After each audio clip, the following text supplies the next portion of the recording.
It's finally here, Crossed Wish You Were Here Part 2, covering volumes 3 and 4. This has been one of the longest projects I've worked on my whole entire short YouTube career. And weirdly enough, it all started when I saw 28 Years Later in theaters, and I decided to search some media that was similar in the manner of mindless, maniac zombies. And the closest thing that I came to was Crossed Wish You Were Here, and there are a lot of similarities between the two. You have survivors on the secluded island in the UK, fighting off people that are infected with a virus that makes you a psychopath. Though in Crossed, it's never directly confirmed what it is that makes people go crazy. Anyways, before I spend too much time rambling on this topic, Crossed Wish You Were Here holds a special place in my heart. Maybe it's because the expectations from Crossed stories are already so low that something like Crossed Wish You Were Here just blows everything else out of the water. And if you're watching this video and have no idea what's going on, make sure to check out my last video covering volumes 1 and 2. And without wasting any more time, let's see how this horrible nightmare concludes. Written by Simon Spurrier and art done by Fernando Melek. And can I just give a huge appreciation to Simon Spurrier for making this amazing story into this horrible franchise. After the long drama-soaked mess with Jasper and all the unanswered mysteries, Shaky opens entry number 34 by noting that it must be spring by now, and says not to get too excited. The days don't seem any longer, the nights don't seem any shorter, and that it's still colder than a penguin's prick. But at least the days have crept back towards something resembling normal, albeit colder, uglier normal. Shaky hates it. He resents the weather, the gray skies, the stench of breath mist, and seal farts hanging in the air. He remarks that the first person to start waxing poetic about daffodils is getting fed to the vicious Crossed, who now comfortably qualify as Earth's dominant life form. Shaky ends this little note by saying, "Still springtime, yay." And now we get a quick look over our colorful cast of characters that are the Cava residents. Surely everybody is adjusting after the whole entire sortie ordeal. We got Rab, who spends his days helping sheep give birth, acting as a kind of wet nurse. Shaky notes that it's just another thing Rab's mysteriously good at. And beside him is Jamie, who might have a secret fling going on with Rab. And although nobody says it out loud, everyone is hoping for stillborns to be put into some stew. Maria's been sharpening a kitchen knife all morning. And meanwhile, we have Miranda, who is part of Jasper's original group, overseeing the children play in the water. It all does seem a bit mundane compared to how we ended the last video. The point Shaky says is that life goes on. He illustrates this with a Crossed caught in one of the Isthmus traps, dead now but not before mutilating himself, and tossing the evidence over the barricade, which was his own Todger. He missed and bled to death. Moral of the story, Shaky says that life goes on right up till it doesn't. This is the first journal entry Shaky's written in 2 weeks. There hasn't been much worth recording, just routine. He swaps lookout duty with Jackie, who still hasn't forgiven him for his various manipulations, something I'm sure that is only going to grow in these next 2 volumes. And in those 2 weeks, they face 2 raids from the east, frail, starving, Crossed, unarmed and barely functional. Luckily, there was no casualties. There was also a brief stomach-churning sickness that passed through camp. Something else, I guess, that is worth recording is that they all unearthed a suspiciously phallic carrot, something I would have hoped that Tabitha would have illustrated,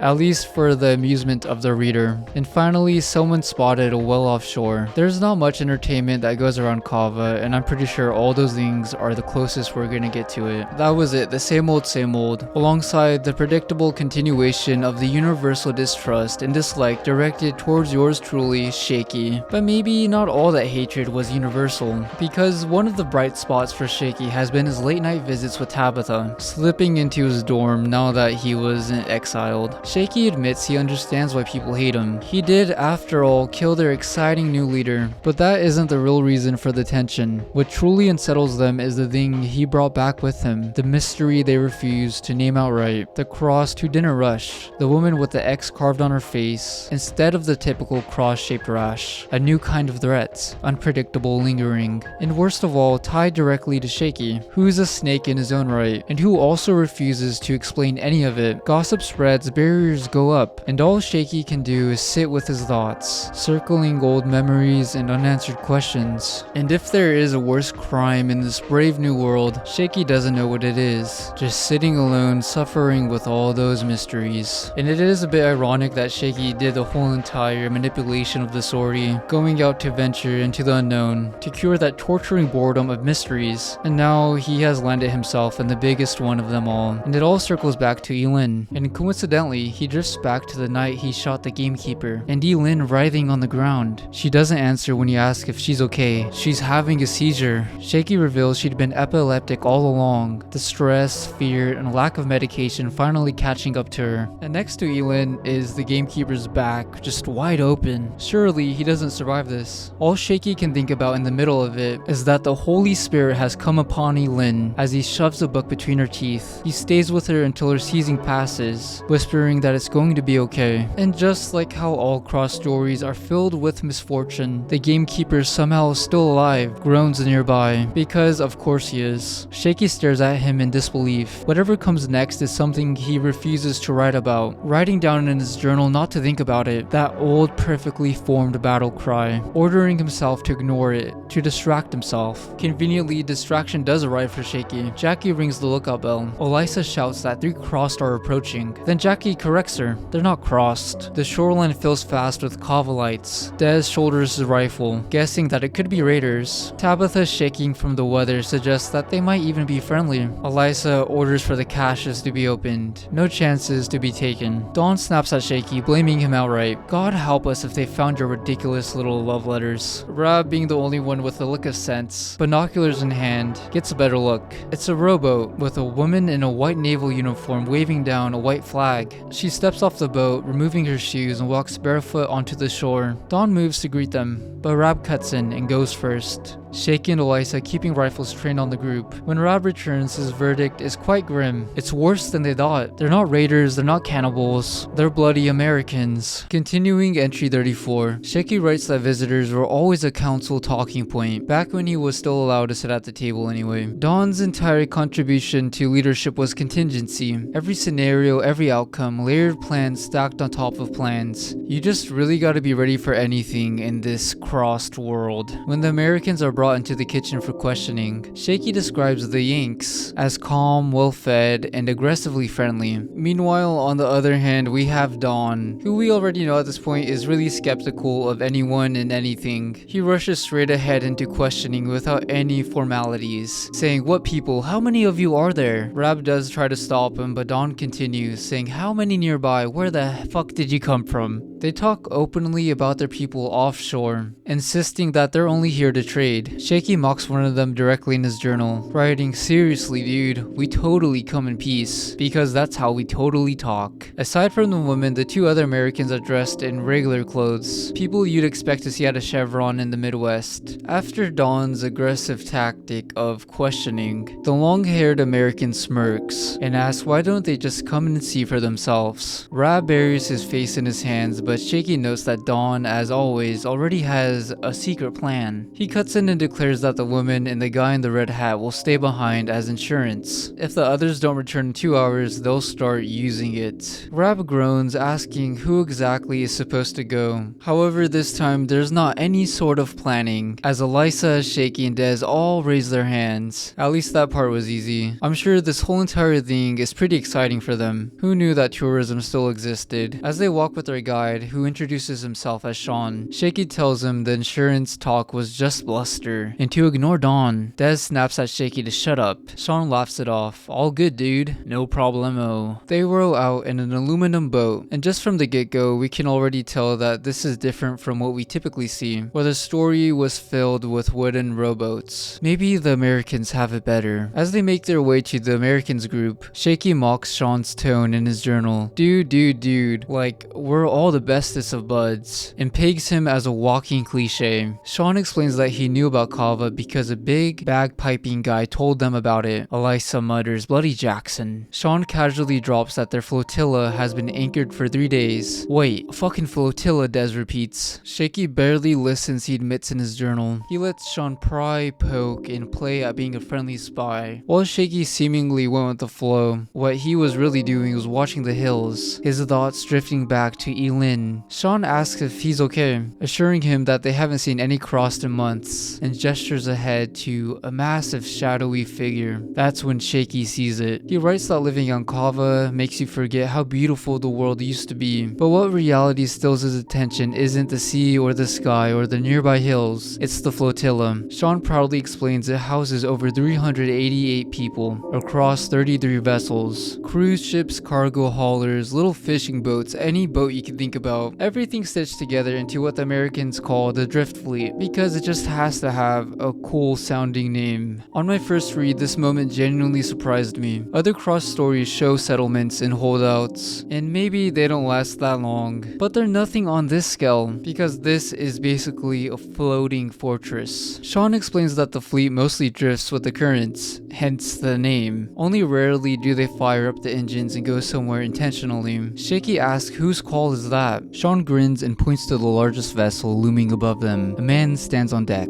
all suited up in typical captain attire. Sean waves and calls out that they're only giving a tour, mentioning that Dora and Sutton are back on the island. The captain barely acknowledges them and just tells them to enjoy their day. Below deck, Sean continues the tour, and here comes a bunch of speech bubbles. He explains that the massive ship they saw is the Lagoon Queen, which is the fleet centerpiece. It was originally stationed in the Caribbean, Pirates of the Caribbean, when everything collapsed. For the first 6 months, they traveled up the east coast, gathering ships, people, and resources. They did see some pretty nasty stuff, but thankfully, all the Americans have been pretty smart, dude, as he says. And while Sean is going on about strength in numbers, Shaky, being highly observant, notices something a bit strange. That below on the propellers of the Lagoon Queen are barnacles growing, something suspicious. Sean wraps up things cheerfully, calling both the Drift Fleet and Cava communities, proof that humanity can still work together even now. When Shaky, Elisa, and Des return to shore, Roshan rushes over, eager for details. Dawn shuts it down immediately, no talking, and everyone to shelter. The tour may have been friendly, but Dawn and Shaky treated it like recon, something I'm sure Jasper would have liked to use to describe this whole entire experience, if he hadn't been blown up to smithereens. Once they're all inside, Elisa says that they claim that they have 388 people, which seems pretty accurate to her. Des says that he hadn't seen many guns, but that still doesn't mean that there isn't any there. Finally, Dawn asks Shaky what he saw. The only thing he can say at the time is that they haven't seen any Crossed in months. Dawn, hoping that Shaky would have came back with at least something a bit more interesting, says, "What? I told you to keep your eyes open." And after Shaky strokes his chin and does some thinking, he points out the barnacles, the unused engines, fuel barrels stacked for show, but no lifting equipment. They're all probably empty anyway. And something else is that there is no children, not a single one. Plus, they sent their most laid-back, charming guy to sell the illusion. It all almost seems way too perfect. Shaky looks up and says it plainly. He thinks that the Drift Fleet is fucked, that the Americans are completely screwed, and they don't want the Cavalites to know it. And once again, everyone always has ulterior motives. But maybe Shaky can weasel something grand out of all of this. Shaky begins writing entry number 35 on a beautiful sunset, while Tabitha waves nearby, saying goodbye to the Americans. Tabitha says that they're going back and asks Shaky if he wants to say goodbye. Shaky, occupied with other things and more importantly his journal, says tell him so long from me. He drifts into a memory about watching movies with his fiancée, specifically his favorite one, which goes unnamed. It makes me wonder what exactly is his favorite movie. Anyways, he says that while he still liked the film, watching it with her was like seeing it through a stranger's eyes. Suddenly the movie isn't perfect anymore. You notice the flaws, the awkward moments, the things you never questioned before, almost like watching Cinema Sins cover your favorite movie. He admits this is something he understands all too well. Sharing something you love can either be magical or deeply embarrassing, especially when the other person asks, you really like this? They don't have movies on Cava anymore if that wasn't obvious. What they do have are the Americans, another spectacle. Shaky watches the Cavalites waving goodbye, studying their faces. He flashes back to the Americans' arrival that day. Everyone played nice, which made sense. A mutual inspection. I show you mine, you show me yours. The real question what the Americans actually wanted was being saved for later. And if we put on our thinking caps here, maybe it has something to do with the long-running gag of Americans always searching for a special resource. Rab shakes hands with a man who introduces himself as First Mate Ted. They hit it off immediately. Rab even tells him to make himself at home until Dawn cuts in sharply and says, do nothing of the sort. The woman who we met earlier whose name is Dora, says, "Pardon me?"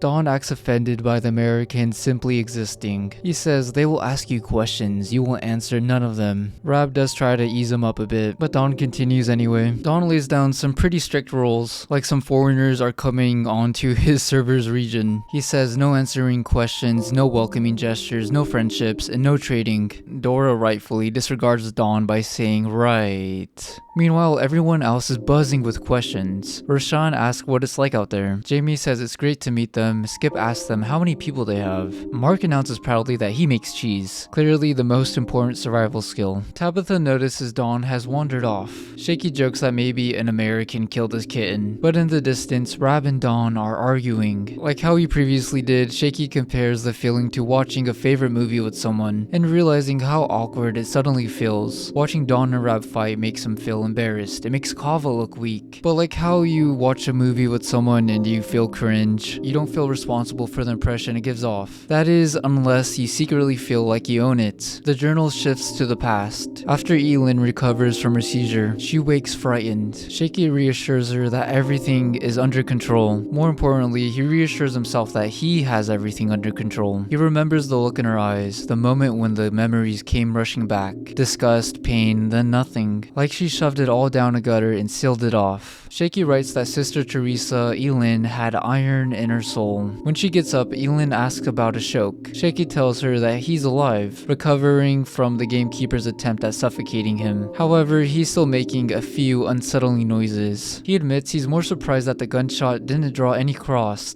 Shaky leads Elin outside, saying that he wants to show her something. He leads Elin to see the gamekeeper still alive miraculously, groaning tied to a tree. Elin recoils in horror and asks if Shaky honestly thought she'd feel satisfied seeing her abuser like this. Shaky says no, but he thought she needed to see him like this. After she walks away, we see a pretty serious side of Shaky. In the last video covering the first 2 volumes, the gamekeeper had this immense strength over the little group he gathered. They were all just terrified of him. And now the gamekeeper being in a highly vulnerable state, Shaky can finally speak his mind, telling the gamekeeper that he knows he's awake. He tells him he's going to die and that hell is waiting for him. As a parting gift, Shaky slips a cell phone into his shirt pocket. It has enough battery for a day and an alarm to go off in an hour. If the wound doesn't kill him, the noise will draw the cross, where he'll arguably meet a worse fate. Shaky curses him, saying, "Fuck you, old man, fuck you," and walks away, then turns back one last time. He thanks the gamekeeper for keeping him alive. He never sees the man open his eyes, but he feels it. Eyes like vipers, Shaky writes. Back in the present, the Americans pull away into the sunset. Shaky writes in his journal, questioning, "You want to know what I saw in the eyes of our visitors today?" What really bothered Shaky wasn't how polite they were. Ted even called one of the sheep cute, but what he saw in their eyes while they moved around the island was disappointment. That same recurring feeling when someone watches your favorite scene and barely reacts. Worse even, if the Americans had seen everything Cava had to offer and still thought meh, then that meant something far more unsettling, that their lives are better. Fucked or not, safe or unsafe, real or fake, whatever facade the Americans are keeping up, even if the drift fleet is secretly struggling, they still had it better than Cava ever would. Shaky ends the entry by writing that he knows he's not the only one thinking it. Busy little brains, he writes. Shaky opens entry number 36, convinced he's finally figured it out, that he has penetrated the enemy stronghold, eaten of the holy chicken, and supped of the Yankee beer, and that he finally gets it now. He knows why Dawn and Rab keep clashing, and more importantly why Dawn carries such deep resentment toward the Americans. On the surface, things between Cava and the drift fleet are going as smoothly as they possibly can. Over the past week, survivors from both groups have shared stories, talked late into the night, and even put together a list of items to trade, something I'm sure Dawn hates. There's a strange sense of normalcy setting in. Friendships have even started to form. At one point during a visit to Cava, both groups watch a pack of crossed crash into the barrel of butter and drown while trying to reach shore, something reminiscent of our 2 previous crossed friends in volume 1. Everyone laughs. Shaky writes that the crossed have become more of a joke than a threat.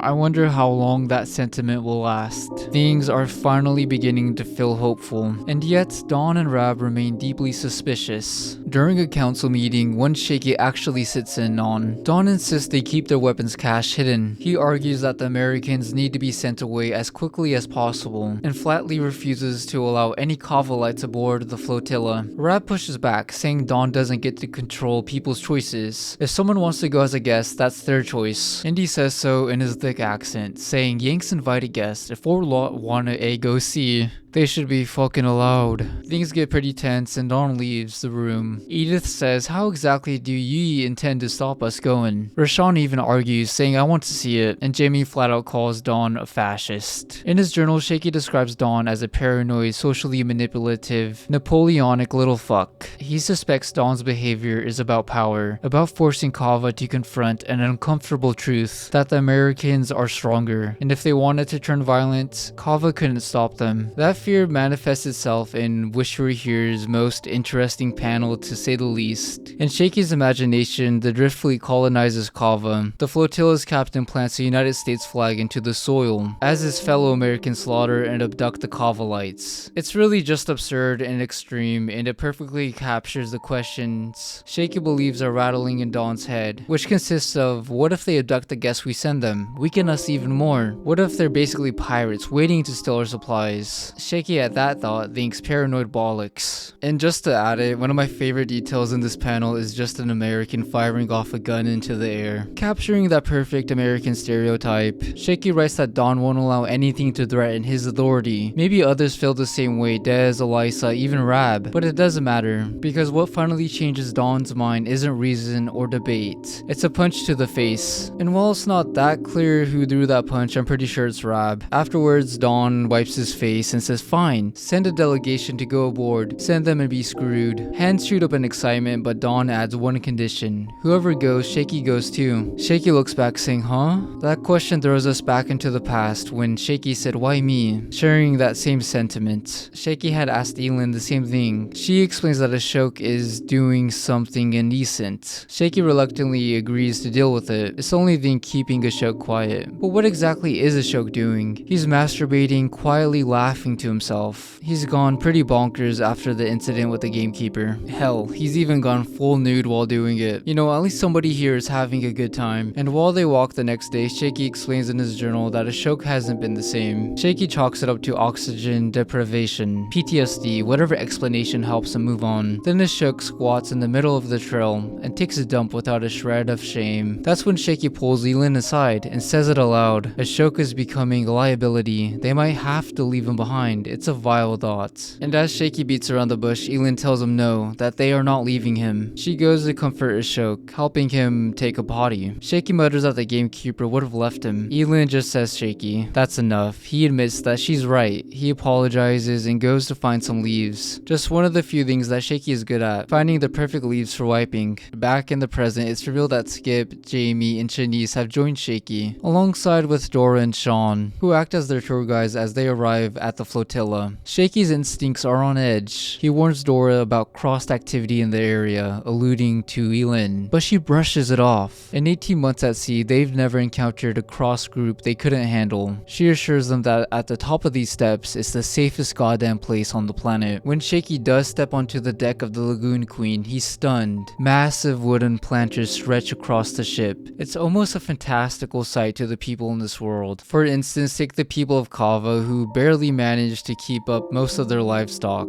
Seeing this sight must really surprise Shaky. All these gardens tended by dozens of people, and for the first time Shaky admits something quietly in his journal. Maybe, just maybe, that Dora is right. The flotilla, as Shaky describes it, isn't just a collection of ships. It's literally a floating city. Massive vessels are connected by wooden bridges. It's almost as if each individual ship is a neighborhood, with the bridges being streets. It truly does feel almost unreal in this world. Dora leads the Cavalites through an enormous chicken coop. Seriously, there are a lot of chickens here. In one panel, Shanice and Jamie clutch fresh eggs, visibly more impressed than they ever were when the Americans visited Cava. Shaky stands off to the side, arms crossed, wearing the same tight, skeptical expression Dawn usually does. Now that I think about it, those two characters mirror themselves quite a lot. In his journal, Shaky admits it plainly, the grass here is greener, life is less vile. The Americans treat them to a proper meal in a restaurant aboard one of the ships. Shaky tears into a chicken leg while the others characters, excluding Shanice, drink beer. In most apocalypse scenarios, this would be the point, where you expect some kind of morbid reveal. Cannibalism, cult behavior, something rotten under the surface, but nothing comes. This place feels like paradise. When they're shown the cockpit of the Lagoon Queen, Shanice is shocked that the control panels are still powered. Dora casually mentions that they even have hot water running. Shaky zeroes in on one detail: navigation. Didn't Sean say they mostly drift? Ted answers almost word for word what Sean had said earlier. They only use the engines when they have somewhere specific to go. The repetition feels rehearsed, like a script. Sean cuts Ted off mid-answer, telling Ted that the captain wants to see him. Afterwards, Sean quickly redirects everyone's attention by offering more beer. And as the group prepares to leave, Shaky asks the obvious question: where is the captain and why haven't they seen him? Dora shrugs it off. He's always busy. Being a captain, after all, is demanding. Next time they visit, he'll host them properly. On the ride back, as Dora rows them toward Cava, Shaky points to a rusted ship off in the distance and asks what it is. Dora explains that it's Big Bertha, an old rig runner used to haul supplies to offshore rigs. They mostly keep it for spare parts, and if the captain had it his way, they'd scrap it entirely. She trails off, distracted by the scenery, wondering aloud who would dump something like that out here. That's when it clicks for Shaky. He finally understands what Don had been afraid of this entire time. Why he was so hostile, why he acted like the Americans were a threat from the moment they arrived. Sitting down later with Rab and Don, Shaky says it outright. Half of Cava would abandon the island and join the flotilla in a heartbeat. Don responds that a society can't exist without people. Shaky presses further: what happens if the drift fleet takes everyone? Don looks back to Rab. Rab rubs his face, thinking before finally answering: boats sink, islands don't. No matter how safe the flotilla seems, it's still vulnerable to storms, to damage, to threats they can't predict.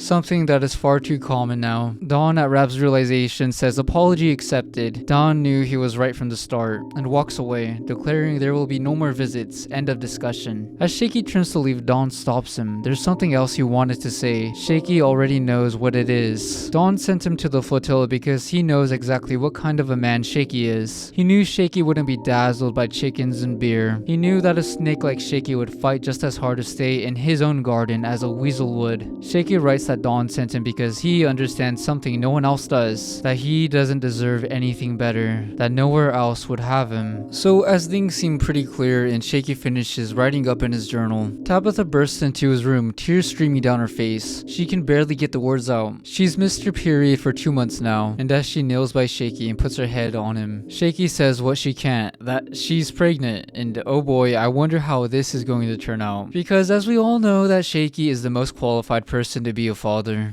When it comes to 1-year-old Shaky Jr. you are the father. Shaky writes entry number 37 while out on a fishing trip with Dora. To keep his mind busy, he distracts himself with a familiar game, one he's played countless times, dodging thoughts, avoiding feelings, tuning out reality. As Dora tries to point out how beautiful everything looks out here, Shaky dryly adds in his journal that anywhere is beautiful, if it lets you avoid things like the main topic at hand, such as earlier when Tabitha told Shaky she was pregnant. He spent the entire day running from her. He hides in the outhouse, then pretends to be busy while herding sheep. Everywhere he goes, Tabitha follows, trying to tell him how scared she is. Over these panels, Shaky writes that he's seen nightmares made real. He's killed, crossed, built traps, led attacks, collected battle scars, and despite all of that, he's still the worst kind of coward. Which brings us back to where we are now, Shaky journaling on the fishing boat as Dora quietly soaks in the scenery. Shaky admits he knows what isn't scaring him. It's not marriage, it's not the commitment. All those old cliches about resisting adulthood died a long time ago. He recently just blew up a man, Jasper. It doesn't get more adult than that. What actually terrifies him is something else. As he remembers the shoke and Elin hiding behind bushes from nearby Crossed, Shaky desperately playing peekaboo to calm a shoke as he cries. He realizes the pattern. Everyone who has ever needed him, everyone he's taken responsibility for, is dead or long gone. And conveniently, Elin tells Shaky that the Crossed are also gone in that moment. We're also shown a glimpse of them. For Crossed dragging a poor man, or a crossed man, we can't see his face, on the asphalt ground, leaving behind a trail of blood. While Shaky is reminiscing about the good old days, Dora asks Shaky why whenever he looks up from his journal, he keeps staring out over the hills. Shaky brushes it off, saying he's just being cautious. There are some truly nasty crossed around these parts. Dora responds that this is one of the island's biggest flaws. They're stranded, unlike the flotilla. They can't move. She added that even before they crossed, everything south of here was full of pissy Brits anyway. Shaky counters that immobile or not, there's no better shielded place. Dora asks what's south of here exactly. Shaky lists it off casually: the barren island of Farah, a few towers on Hackness, an oil pipeline on Floto with no refinery, and a school filled with children bones. Loads of nothing, he finishes. Now it's Shaky's turn to ask a question, one that's been eating at him. Why are there no children on the drift fleet? Dora hesitates just for a second before answering. There were 3 births aboard the flotilla. One was stillborn, another lived 3 months before the father threw himself overboard with the baby. The mother said it was the right thing to do and followed the next day. The third survived 4 weeks before developing a brutal fever. She's still alive but blind with possible brain damage. Dora casts her fishing line back into the water and says it plainly: there's plenty of sex on the drift fleet, but nobody wants to risk bringing a child into this world. So what they're left with is condoms and pulling out. Then she says the truth without flinching. Kids die in this world, they just do. And that just makes perfect sense, because imagine having a child during the crossed apocalypse. Sure, in other media we've seen people raise children in zombie apocalypses, but the crossed are on a whole entire nother level. It's just something I couldn't even fathom risking. Then something clicks in Shaky. Without another word, he starts rowing back to Cava. He finds Tabitha sitting alone on top of the lighthouse. She immediately apologizes for pushing him, for begging him to help figure out what to do, but Shaky cuts her off. He apologizes for being a prick and a coward. He drops to his knees and pulls her into a hug, promising that they'll find a way, that he will find a way. Tabitha cries, and for the first time since learning the truth, Shaky doesn't run. This is where things really turn in entry number 38 or issue 7. Shaky begins it as the Americans finish trading with Cava. Dawn watches the exchange with open irritation, clearly just waiting for it to be over. Shaky writes that Dawn keeps throwing around words like equilibrium and destabilizing influences, dressing his fear up in pretentious language. At night, Shaky can even hear Dawn mumbling in his sleep, one word over and over again: mine, mine, mine. As the trading continues, Rab and Dawn deliberately keep the Cavalites separated from the Americans, trying to prevent temptation. The temptation to leave.